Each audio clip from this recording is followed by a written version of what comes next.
One of the most common questions I get about the Soleus push-up is how high should you be lifting your heel off the ground with the Soleus push-up? And it depends on a lot of different factors. It depends on your chair height. It depends on your body mechanics. It can depend on your knee and foot position. And if you have personalized questions about your setup, consider booking a free call here so I can help you personalize the Soleus push-up to your environment.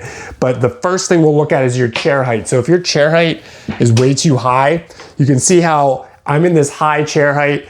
This is naturally lifting my heel too far off of the ground. So I have a plantar flex position, which is basically when your foot is pointed down. I have a plantar flex position here, and I already have a couple inches there of a height lift from my heel from the ground. So that's too high of a heel position from the ground. So we need to lower this chair height for my setup. So we'll lower back down, and you can see here a little bit better of a foot and ankle position. My foot is flat on the ground comfortably. My knee is in a 90-degree angle, and we'll get to that later about the knee position.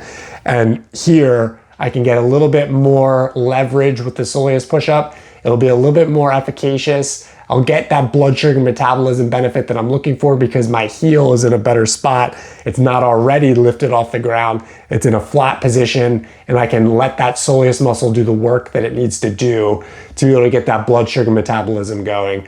So the other thing too is if you're sitting at your desk for long periods of time throughout the day, like say you're sitting for 8 hours and you're wondering how you can get that Soleus push-up most effective for your workstation, one of the things that you need to consider is your chair height. The other thing you consider is your desk height. So if you have a standing desk, or if you have a desk that is atypical, whatever sort of desk chair setup that you have, you want to make sure it's personalized to how you can best achieve this position with your foot flat on the ground. You're not in a plantar flex position, and consider booking a free call. I can help you with your desk setup, help you organize it so that you can get that exercise with the Soleus push-up throughout the day. So you're not guessing on what the most efficacious or best position is for the Soleus push-up. So the next thing we want to look at is body mechanics. So everybody has different body mechanics. If you're a taller person, if you're a shorter person, those all play a role as well, and that plays a role with your position in the chair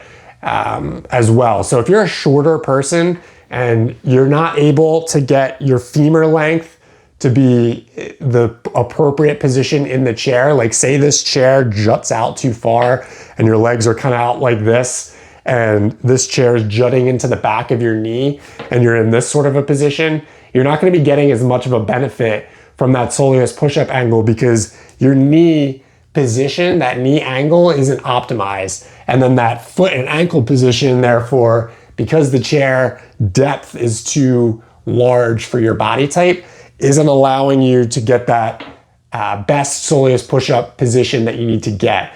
So if you're a shorter person, you're gonna wanna make sure that seat depth, that seat pan is smaller, so that way it's not pushing up against your knee, causing this sort of an angled position. So getting that position where your knee is not jutting up against the chair, your foot is flat on the ground, that'll allow you to get into a better position. If you're taller, you might not necessarily have as many of those issues. If you're taller, you don't wanna be in a chair height that's too small, because if you're in a chair height that's too small, you might be in this sort of a position, and then you can see what that does to my hip angle. I'm in a very tight hip angle. I'm in a very tight knee angle. You can see my knees are bent quite a bit. So if my knees are bent in that sort of a position, I might not be getting that Soleus push-up benefit that I'm looking for. So you really want to aim for that Goldilocks position where you're getting that 90-degree angle in your knee, 90-degree angle in your hip, and then a 90-degree angle in your foot and your ankle. And all of those positions are gonna allow for the most optimized heel height. So we wanna make sure we're getting that optimized heel height from the Soleus push-up. So the soleus muscle is doing that blood sugar metabolism that we're looking for. And if we're in those awkward positions because our chair depth is too big, or maybe our chair is too small for how tall we are, all of those sort of different positions can cause awkward, not quite as efficient positions in our foot, ankle, knees to get the Soleus benefit that we're looking for. So we want to really be mindful of those sorts of things. So the next thing we want to look at is your knee position. Like we mentioned earlier, we really want to make sure that our knee position is optimized at 90 degrees. So that chair position can impact your knee position. So having that knee bent in this position is going to allow the activated heel raise that we're looking for. So if your knee is too flexed, you might not be able to get that benefit that you're looking for because you're not going to be able to clear as high with that heel raise. And if your knee is too extended, that's also going to be an issue because you might be in a position where your plantar flex more in your ankle, it's pointing down already, and you're not going to be able to get any more of a heel raise in that position because your ankle's already pointed down. Your heel is already lifted off of the ground. So that soleus muscle is getting very little benefit from the soleus exercise. So that knee angle is super important. The foot and ankle angle is also really important. So if you're sitting downhill, like say you're sitting on a hill, you're watching your grandkids' soccer game and you're sitting downhill, you're going to be in more of that plantar flex position sitting downhill as well because the ground is going to be escaping you and you're going to be wanting to try to put your feet flat on the ground, but you can't quite get to that angle because your feet are going to be plantar flexed already, again, elevated a little bit off of the ground. So you're not going to be able to get that soleus muscle activation that you're looking for. So you really want to make sure that that foot and ankle angle is 90 degrees as well. So that's going to be the key pretty much with all of it. It's a big depends with the heel raise exercise. A lot of people don't get themselves in the right position, in the right posture to be able to ensure that they're getting that activation of the soleus muscle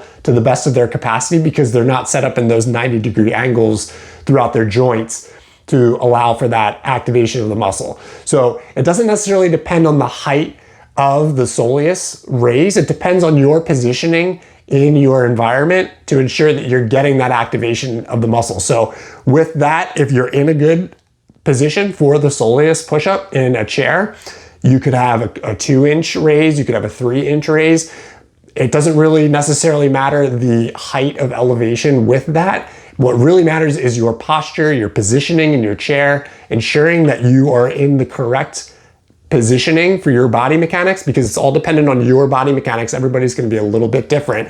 And when you're in a good position with 90-degree angles in all of those spots, you're going to get the best soleus activation that you can get through the heel raise for the soleus muscle. So I know a lot of the video was spent on not necessarily the heel raise, which is the question that a lot of people have, but it's not necessarily always about the heel raise of the exercise. It's what mechanics you're putting yourself in, what posture are you putting yourself in for the best success for the exercise itself. And then the heel raise will follow. So then you'll get that adequate heel raise that you'll need. A good barometer is a couple inches, a few inches, but don't beat yourself up on the perfect height or the perfect, you're always getting 2.5 inches or 3 inches of a heel raise off of the ground. It's not necessarily about that. It's more about making sure you're in the right mechanics. So I want to be able to help you be able to achieve those mechanics so you're not wasting your time with the Soleus push-up. Consider booking a free call. I'm happy to hop on with you, be able to help to see how the Soleus push-up exercise could be beneficial to you in your environment, whether you sit for long periods of time throughout the day at work, at your desk, and you need help with your chair setup, your desk setup, those sorts of things. Or if you're sitting, if you're retired and you're sitting at home and you're a recliner and you're looking for some blood sugar metabolism exercise, happy to jump on a free call with you just to be able to help set up what you're looking for. And then also if you're looking for some of the mistakes that I see commonly as a physical therapist with the Soleus push-up exercise, consider checking out this video here. It's the top 5 mistakes that I'll see with the Soleus push-up. So try to avoid some of these mistakes and try to keep in mind some of the things that we mentioned here. Allow your posture and your mechanics to be the guide, and then don't get too caught up in the heel raise being exactly perfect. So check out this video here, try to optimize your Soleus push-ups, and I'll see you over there.